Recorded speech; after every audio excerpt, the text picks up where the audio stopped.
My name is Chelsea, and I will be your conference facilitator this morning. At this time, I would like to welcome everyone to Danaher Corporation's first quarter 2025 earnings results conference call. All lines have been placed on mute to prevent any background noise. After the speaker's remarks, there will be a question-and-answer session. If you would like to ask a question during that time, simply press star 1 on your telephone keypad. If you would like to withdraw your question, please press star then the number 2 on your telephone keypad. I will now turn the call over to Mr. John Bedford, Vice President of Investor Relations. Mr. Bedford, you may begin your conference. Good morning, everyone, and thanks for joining us on the call. With us today are Rainer Blair, our President and Chief Executive Officer, and Matt McGrew, our Executive Vice President and Chief Financial Officer. I'd like to point out that our earnings release, quarterly report on Form 10-Q, the slide presentation supplementing today's call, the reconciliations, and other information required by SEC Regulation G relating to any non-GAAP financial measures provided during the call, and a note containing details of historical and anticipated future financial performance are all available on the Investors section of our website, www.danaher.com, under the heading Quarterly Earnings. The audio portion of this call will be archived on the Investors section of our website later today under the heading Events and Presentations, and will remain archived until our next quarterly call. A replay of this call will also be available until May 6, 2025. During the presentation, we will describe certain of the more significant factors that impacted year-over-year performance. Our Form 10-Q and the supplemental materials describe additional factors that impacted year-over-year performance. Unless otherwise noted, all references in these remarks and supplemental materials to company-specific financial metrics relate to the first quarter of 2025, and all references to period-to-period increases or decreases in financial metrics are year-over-year. We may also describe certain products and devices which have applications submitted and pending for certain regulatory approvals, or are available only in certain markets. During the call, we will make forward-looking statements within the meaning of the federal securities laws, including statements regarding events or developments that we believe or anticipate will or may occur in the future. These forward-looking statements are subject to a number of risks and uncertainties, including those set forth in our SEC filings, and actual results might differ materially from any forward-looking statements that we make today. These forward-looking statements speak only as of the date that they are made, and we do not assume any obligation to update any forward-looking statements except as required by law. With that, I'd like to turn the call over to Rainer. Thank you, John, and good morning, everyone, and thank you for joining us on the call today. Our first quarter revenue, earnings, and cash flow all came in ahead of our expectations, highlighted by continuing strong momentum in bioprocessing and higher than anticipated respiratory demand at Cepheid. And our team executed well, leveraging the Danaher business system to accelerate innovation, drive share gains, and deliver meaningful productivity improvements. Now, as you all know, the macro backdrop has become more dynamic since the start of the year, with rising geopolitical and trade tensions contributing to greater uncertainty across global markets. So before we get into our first quarter results, I'd like to share a few thoughts on how we're approaching this environment. First off, we're navigating this evolving landscape from a position of strength, supported by our talented team and with the Danaher business system as our driving force. Now it's early, and the macro environment remains dynamic, but it's in times like these that Danaher's positioning and capabilities truly stand out. Our businesses are well-positioned in attractive, typically non-discretionary end markets with strong secular growth drivers, united by a common set of more durable business models. In fact, more than 80% of our revenues are recurring, the majority of which are consumables that are specified into regulated manufacturing processes or specific to the equipment that we supply. It's not just the relative durability of our portfolio, it's how we run the business using the Danaher Business System. We're leveraging DBS to proactively manage our supply chains and drive process improvements to help ensure we continue to reliably support our customers each and every day. Now, at the same time, we're taking thoughtful actions to protect our financial position, including addressing structural costs while continuing to invest for the long term.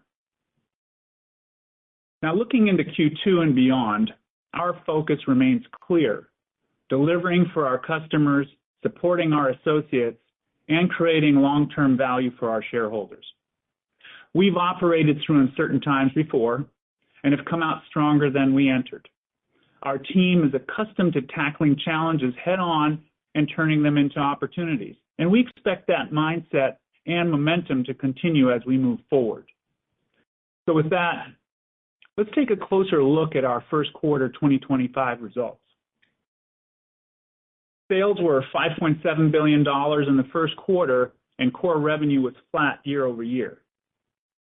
Geographically, core revenues in developed markets were down slightly, with a low single-digit decline in North America and a low single-digit increase in Western Europe. High-growth markets were up low single digits, with solid performance outside of China more than offsetting a high single-digit decline within China.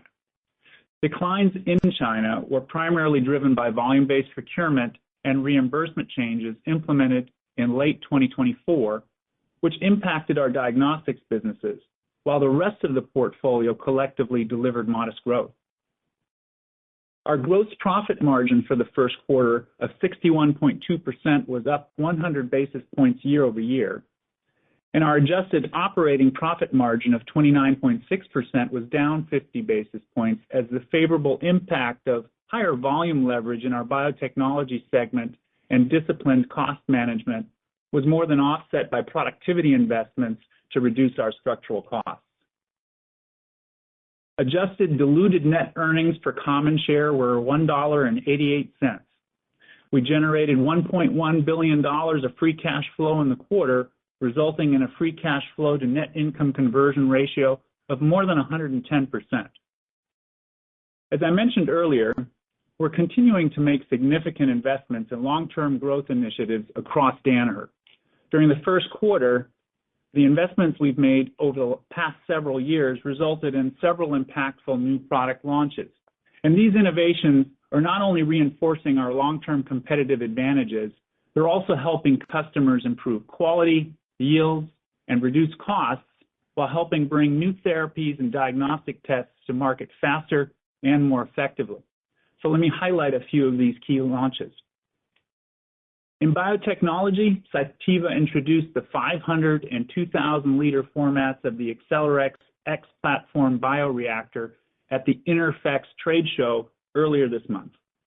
Now, the X platform is designed to increase cell culture productivity and process intensity, helping drive higher yields while reducing the time and cost of biologic drug manufacturing. With these next-generation technologies, scientists can now seamlessly scale from 50 to 2,000 liters to meet growing demands ranging from clinical trials to commercial production.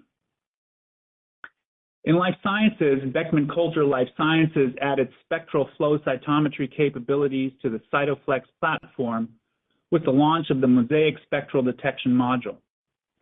The Mosaic enables researchers to switch seamlessly between conventional and spectral flow cytometry while leveraging machine learning-assisted data analysis for more precise characterization of multiple parameters simultaneously. Now, these capabilities are especially valuable in the fields of oncology, where they facilitate tumor cell profiling and may also help uncover novel therapeutic targets. And in diagnostics, Leica Biosystems leveraged the capabilities of our newly established Center for Enabling Precision Medicine to launch two new primary antibodies, PD-L1 and HER2, widely used in studying breast, lung, and other cancers, with the goal of helping customers accelerate cancer research and therapy development. So now let's take a closer look at our results across the portfolio and give you some color on what we're seeing in our end markets today. Core revenue in our biotechnology segment increased 7%, with bioprocessing up high single digits and discovery and medical up low single digits. In bioprocessing, we were very encouraged by the better-than-expected start to the year. Consistent positive momentum in our order book continued into the first quarter, with orders increasing sequentially for the 7th consecutive quarter. Revenue growth in the quarter was led by low double-digit growth in consumables, with particularly robust demand for commercialized therapies. On the equipment front, funnel and order trends are improving, but revenue declined as expected. Now, the long-term health of the biologic market is incredibly strong, with a growing number of therapies advancing through development and into commercial production. Given the significant growth opportunities ahead, we're investing to help ensure our leading bioprocessing franchise continues supporting customers as they develop and deliver life-saving therapies to patients. In addition to the new product innovation I mentioned earlier, we've invested approximately $2 billion since 2020 to expand capacity and help ensure supply security for both us and our customers. These additions include new single-use technology facilities in South Carolina, filter capacity expansions in Florida, and a cell culture media expansion in Utah, all of which are now online, as well as a resins manufacturing plant in Michigan that is nearing completion. Near term, this capacity is critical for supporting existing customer demand, but it's equally important to support Cytiva's robust long-term growth outlook and illustrates our in-region, for-region manufacturing strategy. Now turning to our life sciences segment, core revenue decreased by 4%. Core revenue in our life sciences instrument businesses collectively declined low single digits. Demand across pharma, clinical, and applied markets, which make up the majority of our revenues in these businesses, held up well globally, while academic and government demand softened through the quarter, particularly in the United States. In China, demand remained stable sequentially, and we were encouraged to see a modest benefit from stimulus programs. Core revenue in our genomics consumables businesses declined in the quarter. We saw continued positive momentum in next-generation sequencing products, but this was more than offset by weaker demand for plasmids and mRNA at two of our larger customers. Now, in March, IDT announced a partnership with Elogen, a leader in next-generation DNA manufacturing, to offer customers early access to Elogen's Infinia plasmid DNA. This collaboration enables IDT to deliver cost-effective, long and high-complexity clonal genes alongside its highly differentiated portfolio of custom synthetic biology solutions. With Infinia DNA, life science and drug discovery researchers can integrate high-quality DNA directly into their synthetic biology workflows with minimal or no cloning, saving weeks or even months of development time. Now moving to our diagnostics segment, core revenue declined 1.5%. Core revenue in our clinical diagnostics businesses was essentially flat with mid-single-digit growth outside of China. Beckman Coulter Diagnostics had a solid quarter with both instruments and consumables growing mid-single digits outside of China, reflecting strong demand and continued traction in commercial execution. Now, during the quarter, Beckman Coulter received a 510K clearance from the U.S. Food and Drug Administration for the DXC 500i integrated chemistry and immunoassay analyzer.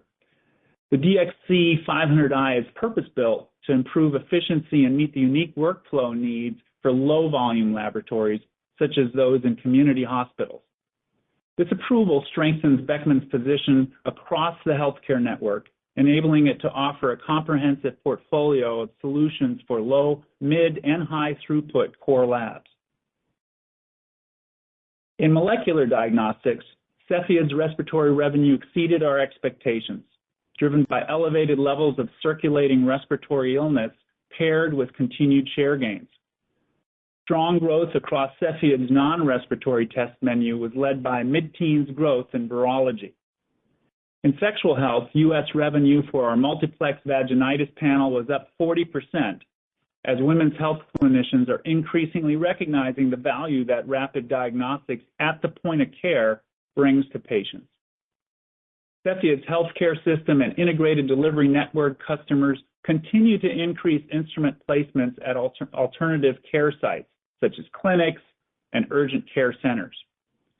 So as healthcare decision makers work to most efficiently allocate resources, Cepheid's point-of-care molecular testing is proving increasingly valuable, offering greater efficiency through fewer total tests, higher rates of correct treatment, and ultimately lower treatment costs compared to other testing strategies. So now let's frame how we're thinking about the second quarter and the full year 2025. We expect end market demand remains relatively consistent with the first quarter for the remainder of 2025. Regarding tariffs, based on what is currently implemented, we believe we can largely offset the impact from these tariffs through a combination of supply chain adjustments, surcharges, manufacturing footprint changes, and other cost actions. Now, for the full year 2025, there is essentially no change to our previous expectations. We continue to expect core revenue growth of approximately 3%, which assumes better performance in our bioprocessing business will be offset by slightly more modest expectations for life sciences. Additionally, we're initiating full-year adjusted diluted EPS guidance in the range of $7.60 to $7.75. Given the current environment, we believe providing adjusted EPS guidance offers the best anchor point for assessing business performance and will provide better clarity for our investors. In the second quarter, we expect core revenue to grow in the low single-digit % range. And additionally, we expect a second quarter adjusted operating profit margin of approximately 25.5%, reflecting normal seasonality in Cepheid's respiratory business and continued productivity investments. So to wrap it up, we're confident in our positioning in what could be choppy waters, and we're leveraging the Danaher business system to ensure we navigate this environment from a position of strength. DBS is what enables us to turn challenges into opportunities, drive meaningful productivity gains, and support our customers when it matters most. At the same time, the strength of our balance sheet and financial position allows us to invest for the future, both organically and through strategic capital deployment, to further enhance our portfolio and our competitive positioning. Now, as we move forward, we believe the combination of our talented team, the differentiation of our portfolio, and our strong financial profile will enable us to continue generating sustainable long-term value for shareholders in 2025 and beyond. So with that, I'll turn it back over to you, John. Thanks, Reiner. Operator, that concludes our formal comments. We're now ready for questions. Thank you.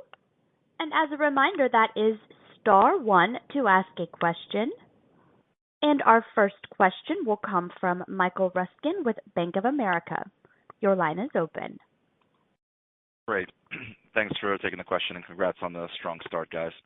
Reiner, first, I want to start off on bioprocess. You just had a lot of comments there on the order strength you saw in the quarter. You're raising the full year bioprocess expectation modestly. Just wondering, is that coming more from the consumable side of things? Is it equipment? I think when we spoke on the fourth quarter call, you talked a little bit about how you want to see some of the trends continuing. So could you just talk about what you've seen over the last 3 months that gives you a little bit more confidence in bioprocess? And if there's any change that you've noticed from customer order behaviors in the last month or two, just given what's going on globally. Sure, Mike. Thank you and good morning. Look, we had a solid start here to the year, and the bioprocessing business is clearly a part of that. And we're really encouraged by the continued positive momentum we saw here in Q1. So to your point around orders, we saw strong orders and revenue performance, which we now expect to be high single digits core revenue growth for 2025. And those orders grew sequentially now for the 7th consecutive quarter, with the book-to-bill solidly over 1. Now, consumables continue to lead the way globally, no doubt about that. And we saw low double-digit growth in consumables, which was driven by strong commercial demand at large pharma and CDMO customers, and smaller customers were stable, but still below historical levels. Now, as we think about equipment, it's not quite back to normal, but our order and funnels are a little better. And I suspect the current environment's probably causing a couple order delays there. But our commercial programs here on the equipment side and the demand related to them remains healthy. Now, we haven't seen any meaningful change in demand from the current tariff situation or reshoring efforts, but we're really well positioned for that if and when that occurs. So if you put it all together, we're really encouraged by the strong start to the year, and we reaffirm our belief that bioprocessing is a high single-digit grower, both in 2025 and for the long term.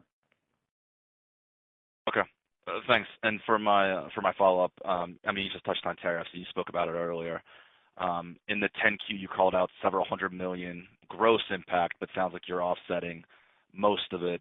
Could you just, between those various levers you talked about, supply chain, the pricing surcharges, the manufacturing footprint, any sense you can give us for how you're using those levers, which ones are giving you a little bit more confidence and ability to offset that?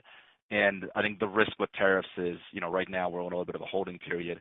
If that comes back or if additional tariffs are implemented, just give us some visibility into your confidence to offset that in this dynamic environment. Thanks. Mike, we have a number of levers there, and it's important, but it's important to think about this in the following frame, and including that we have to avoid some false precision here, given some of the assumptions involved. But the way we sit here today, we think our tariffs could be several $100 million of impact, something like $350 million. But actually, we don't think that the current state, so where we sit today, is where things ultimately end up. But regardless, we're really well positioned to largely offset these headwinds. And here's some of the levers that we think about. For instance, we've been executing to regionalize our manufacturing network of over 100 plants for several years now, which allows us to rebalance these trade flows over time. Think China for China. I talked about the billions that we've invested here to increase our U.S. capacity. So we have a combination of both short-term and long-term countermeasures, such as surcharges, supply chain management, again, cost actions, but also relocating manufacturing. And of course, DBS is a real advantage to us here as well, as we're focused on this topic. So again, as things change here over time, we've got a number of levers that we can deploy to address the tariff situation. And if Mike, if things get worse here or higher, or the actions that we find aren't enough, we can be much more aggressive if we need to be. We've got all those levers to pull. I would say everything is on the table here in that situation, if that's what we get to. So I think we'd be looking at more significant, surcharges. I think we'd be going after costs even harder, and we'd probably be looking at our manufacturing footprint even harder. So everything would be on the table at that point, but we feel like if that's what we're given, that's what we're going to deal with, and we'll make it work. Great. Thanks a lot, guys. Appreciate it. Thank you. Our next question will come from Tycho Peterson with Jefferies. Your line is open. Hey, thanks. Want to probe a little bit on the last point on tariff offsets, pricing in particular. I think in the first quarter, obviously you've got the VBP headwinds on the diagnostic side, but I think biotech and life science pricing was a bit below what we'd expected. Can you maybe just talk on your comfort and your ability to take price, areas where you think you can push it more, and maybe the mechanism to do it? Is this going to be kind of rolling over the course of the year? And what is your pricing assumption for the year at this point? I think from a price perspective, Tycho, like you said, you saw sort of a little bit below where we've been historically, but I'm not sure it's meaningfully below. So I think our price for the year is kind of flattish is the assumption at this point. And that's largely due to the VBP that we've got already baked in. So that kind of brings everything else from a little bit of growth in price down to flat. So Now, that would not include anything to do with surcharges or tariffs. That is sort of not included in that concept or that number. So that would be something in addition to that would be out there. But as you know, a surcharge, really sort of is priced with no OP associated with it. So I think from a normal perspective, with how we think of price, that's kind of where I would put us. Okay. And then following up on bioprocess, obviously equipment has kind of lagged in terms of the recovery. We've seen, I think, $160 billion in new CapEx announced, including Roche today, in the U.S. When do you think that becomes a tailwind for you guys? You're obviously in a great position. Is that 26? Do you think you start to see some benefit from some of that new build out? Do you think it's 27? What's kind of the time horizon for you guys? Michael, it's a little bit early to say right now, but generally speaking, where existing plants are being debottlenecked, so additional capacity being added to existing footprint, that will come a little bit quicker here. We're not yet seeing that in our orders. And then as you think about greenfield investments, that's likely going to take a little bit longer. But as you say, we feel as though we're very well positioned there to support those expansions right here where they're being built. Okay. And then just last one, crazy I have to ask this, given all the moving pieces, anything you can say on kind of the long-range outlook and 26, the street's got you just under 7%. I think that's the big debate for tools is, in general, can this group get back to high single-digit growth? So anything from your perspective sitting here, in April that, concerns you for next year? There's nothing that we see in our end markets that makes us think differently about our long-range plans. And as we've talked about before, some of the headwinds that we've talked about for 2025, we believe to be transient. And once we comp those, we expect to be back at those higher growth rates for the long-term plan. So we believe the end markets and how we're dialed into those with our leading franchises, plus getting through some of these one-time headwinds, leaves us well positioned here for the long term. Thank you. Thanks, Tycho. Thank you. Our next question will come from Scott Davis with Melius Research. Your line is open. Hey, good morning, Reiner and Matt and John. Morning, Scott. Hey, guys, can you give us a little bit more color on China?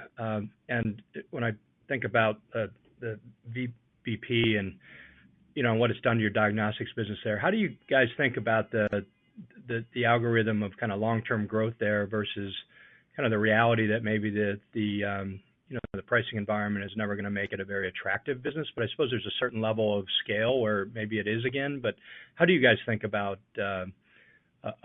China in that context?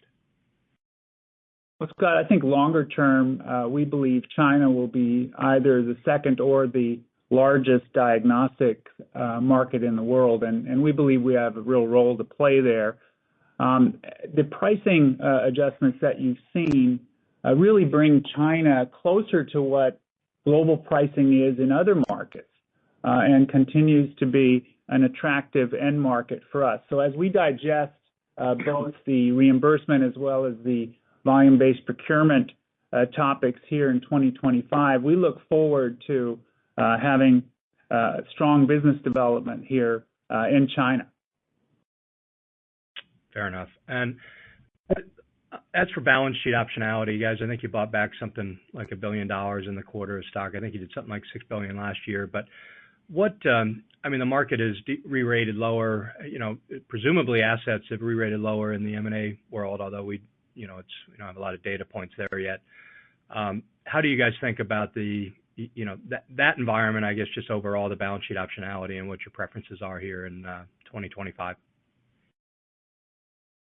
Well, Scott, as you know, our bias is to M&A and our capital allocation, and we continue to evaluate all the capital allocation alternatives. They compete against each other for our investments. No doubt that the current environment has pulled in valuations, and we're going to have to measure that, the degree of uncertainty in relation to those valuations.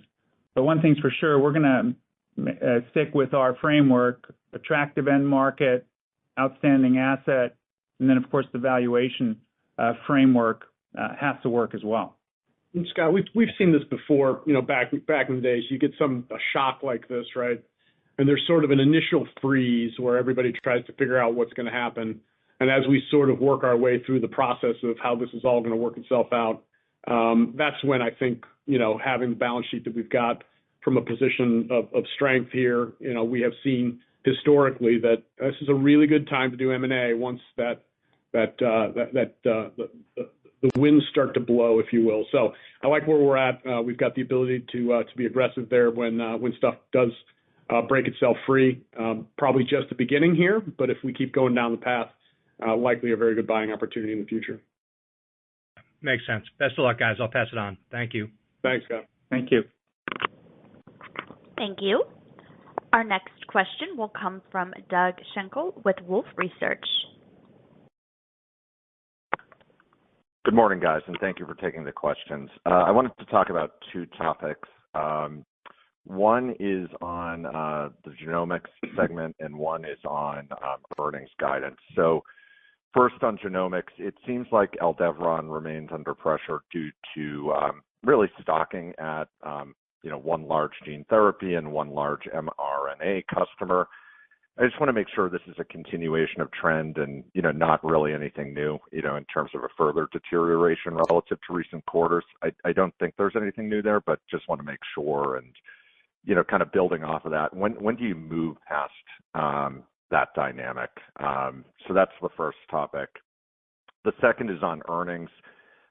You gave us top line guidance. You gave us a lot of detail below the operating line. I don't think you gave us full year operating margin targets, but I think mathematically it looks like you're maintaining the 28.5 target that you talked about coming off of the Q4 call. If that's right, I'm just wondering kind of where the offsets are built into the P&L, especially given that in Q1 you came in, I think, about 300 basis points ahead of operating margin targets. So I just want to see what the offsets are, and is that a function of prudent conservatism given the environment we're in, or is there something else we should be contemplating? Thank you. Yeah, no, I think you're right, Doug, on the margin side. The part of the reason that we gave an EPS guide was we just felt like in this environment, there are going to be moving pieces in your P&L depending on sort of how you tackle these tariffs, some surcharges, cost out, et cetera. So I just think we felt like an adjusted EPS guide was a place for us to anchor and make sure that as things move in the P&L as they play out during the year, there was a point of anchor, which is so why we sort of did the EPS guide for everybody. As far as what that margin translates to, you're about right with the 20.5 that you talked about. So I don't think that that's different.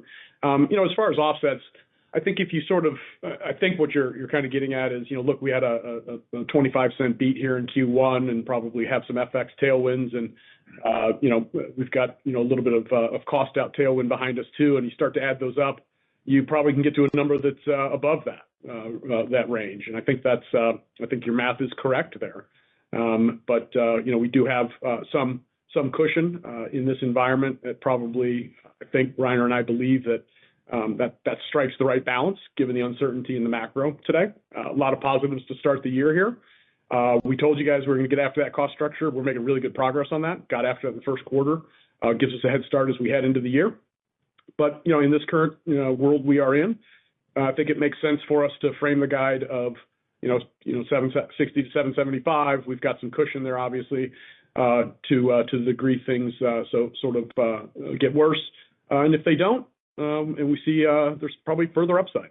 I think you're right if things don't get any worse from here. So let's see how things progress. Lots to do on the policy front to get us to some resolution, but that's sort of our philosophy on how we're thinking about this guide. Doug, and as it relates to Aldevron, as you suggest, there's really nothing new there. We anticipated this to occur, and we see those two customers progressing as we thought, and we expect that to get better here, to your question, in the second half of the year as we comp through it. Thanks, guys. Thank you. Our next question will come from Vijay Kumar with Evercore ISI. Your line is open.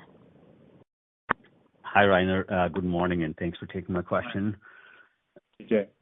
My first question on the tariff math here. The $350 million of gross headwinds, is that a full year impact or a partial year impact? And maybe if you could parse out, is this majority of this coming from China?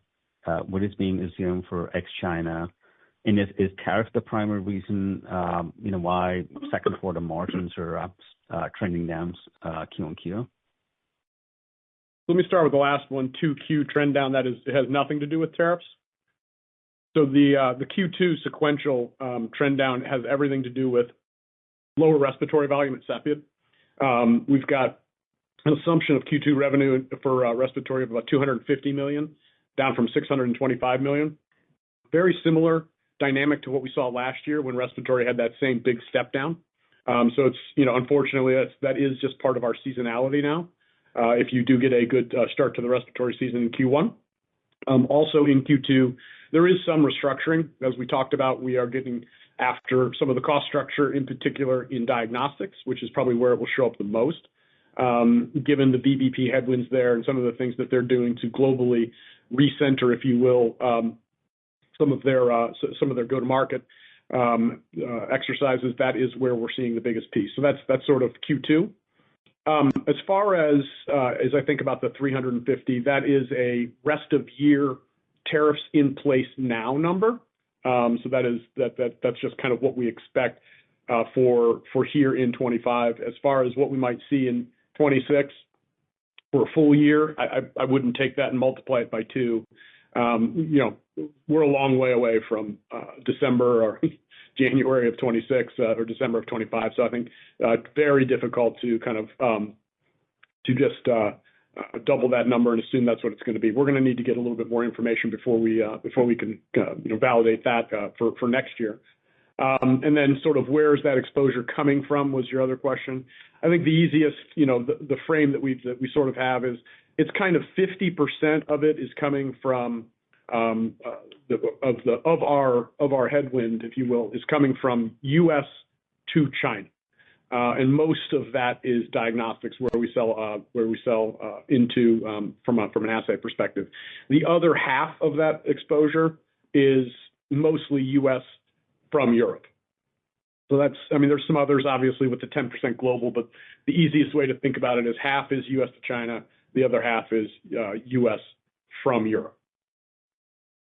That's extremely helpful, Matt. Rainer, maybe one for you on biopharma. There's some of the pharma customers talking about potential R&D cuts if they face some tariffs. What is Danaher's total exposure to pharma overall, including bioprocessing, and how much of that is pure production or manufacturing, which shouldn't be impacted even if R&D goes down? Maybe some commentary on R&D versus production. As you think about life science R&D for pharma, that is really represented in primarily in our instruments group there, and it probably represents a third of that. So this is relatively small exposure. Keep in mind our life science instruments, so the research tools exposure overall for Danaher is less than 10% of sales. And then once again, now we're talking about a third of that.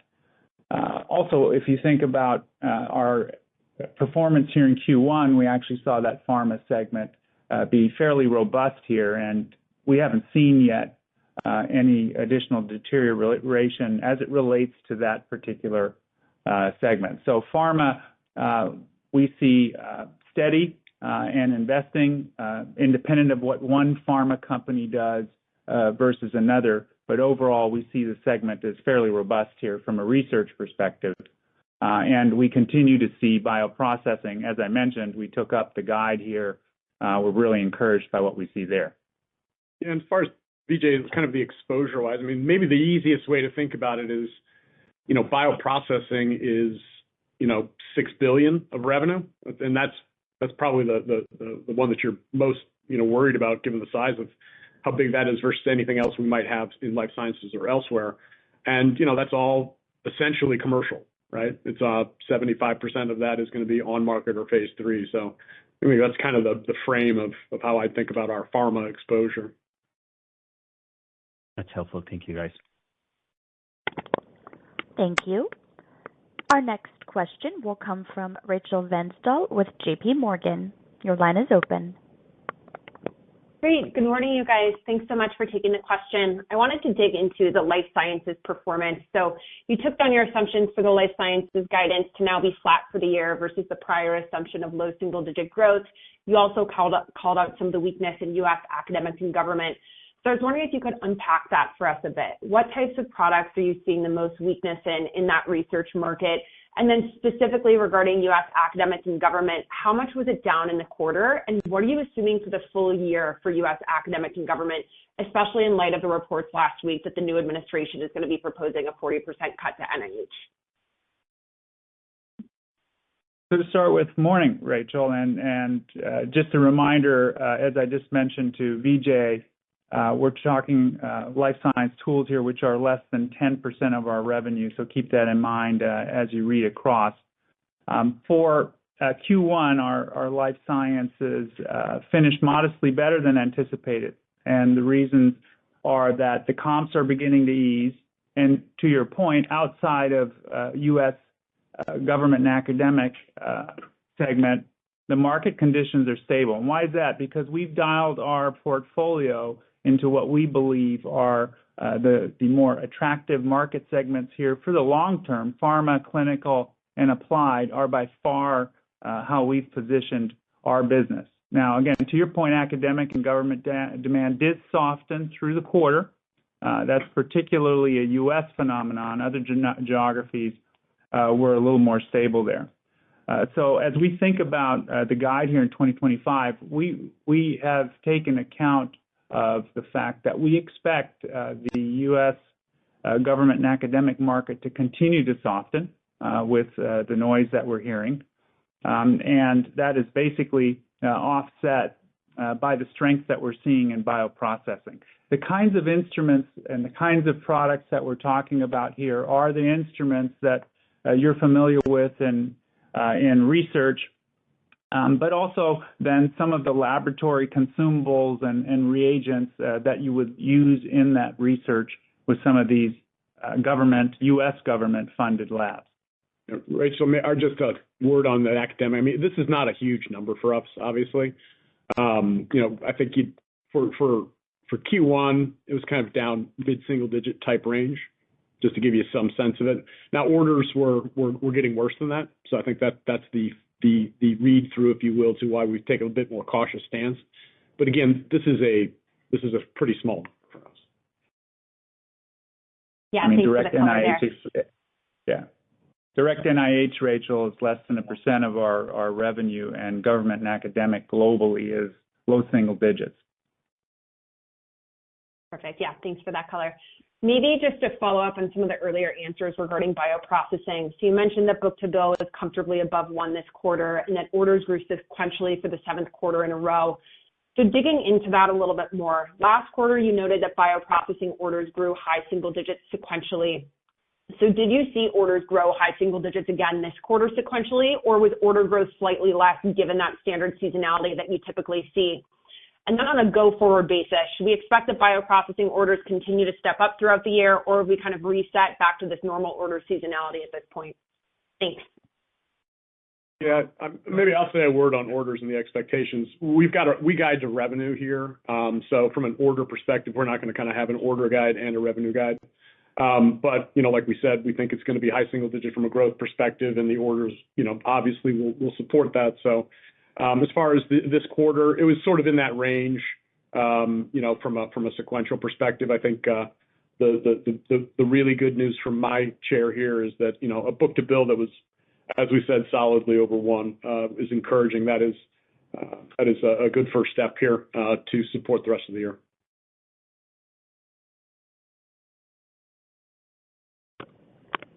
Great, thank you. Our next question will come from Dan Brennan with TD Cowen. Your line is open. Great, thanks. Thanks for the questions. Maybe just on the life science guide, I know you gave some color earlier on Aldevron, but Q2 guide down low single, I think mid-single is a little bit below us, and then the full year guide would imply a nice step up in the back half of the year. So just can you walk through some of the visibility and drivers of the step up in the back half of the year? Yeah, I mean, from a number perspective, as I think about it, I mean, I think about the seasonality, both for life sciences, but just generally speaking for Danaher. I look at the seasonality last year, and from a revenue perspective, it was kind of first half was 48%, and the second half was something like 52%. So it's pretty similar, here in what we're assuming on a revenue perspective in 25 at the Danaher level. So I think that's kind of the way I look at it. There's some puts and takes, I'm sure, within the segments, but just in total, feel like we're kind of in the same zone that we were here last year, and it kind of has been that way historically, frankly, if we go way back, but those are different times. Got it. Thanks, Matt. And then maybe just on China, I know you talked about, I think, ex-VBP, things looked pretty good. Could you just unpack it a little bit, how we're thinking about the rest of the year? We got a lot of questions on just the tit for tat here with the tariffs and kind of, what China is doing, maybe to take a more sharper view against kind of Western vendors. So just if you can unpack a little bit how to think about the rest of the year and then kind of any activity from the government, in kind of reaction to the tariff wars. Thank you. So we're seeing a fair amount of stability other than this volume-based procurement and reimbursement issue for diagnostics and patient volumes. So patient volumes continue to be strong. We don't see China looking to move Western suppliers out of their supply chain. Certainly, like all customers around the world, customers are looking for supply chain security. They want to make sure they're going to be supplied. And as we think about bioprocessing, that continues to be stable as they've reached the bottom there, and we're starting to see a little bit of life. And we talked about life sciences. Life sciences is stable on the back of a little more stimulus than we'd seen in the past, making up for some of the demand contraction that we had seen. So generally speaking, we expect this to be stable. We're prepared with our supply chain to supply China. The majority of our supply is either China for China or coming from non-U.S. plants. We've been working on that for years. And so we'll continue to see what happens here on the policy front. But for now, we see China as stable and as anticipated. So we don't expect that to change that full year guide today. Great. Thank you. Thank you.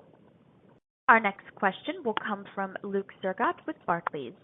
Your line is open. This is Sam on for Luke. Thanks for taking our questions. Could you talk a little bit more about VBP headwinds this quarter? Any pull forward there, or did that come in line with the expectation of it being like a $50 million headwind? And is the cadence of VBP still intact from what you stated last quarter, which was kind of the 50 million, 30, then 15 to 20 million framework? I think so, yeah. I wouldn't change come off of that, and VBP was very much in line with what we thought here in Q1. So I would not say we have seen any change to what we thought would be our impact here from VBP. Gotcha. And then just sticking to China, could you talk about the magnitude of the China stimulus as a tailwind for you guys this quarter, and then kind of what the expectations are for the rest of the year as you see it right now? I would call the stimulus measured. We saw that in the life science instruments primarily.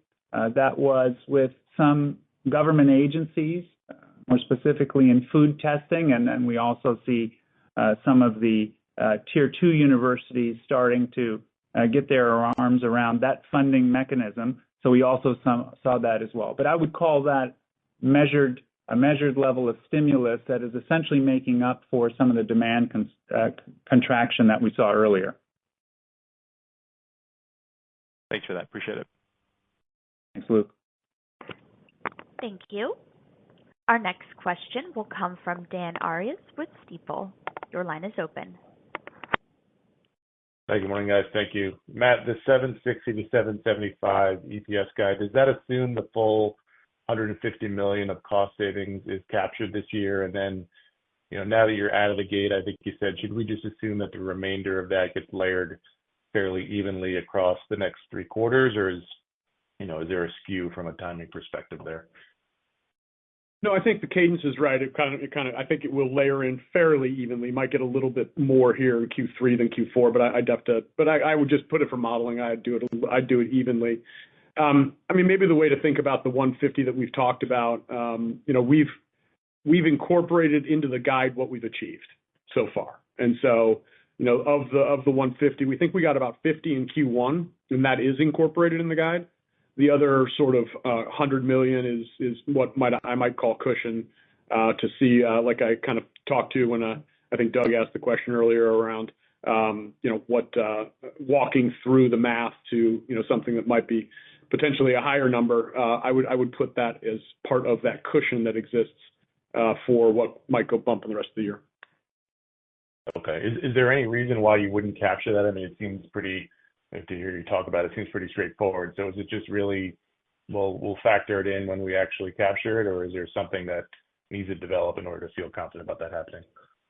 No, I think we'll be able to capture it. I think it was more the general view of how we sort of outlined how we're thinking about the rest of the year in the current environment and wanting to sort of, see how things play out, especially from a policy perspective before we get too constructive. But we feel like we're in a pretty good spot here if things do go out, to be able to talk about higher numbers if things do improve. But, we're taking a little bit of a conservative approach given we are, 20 days into a new environment.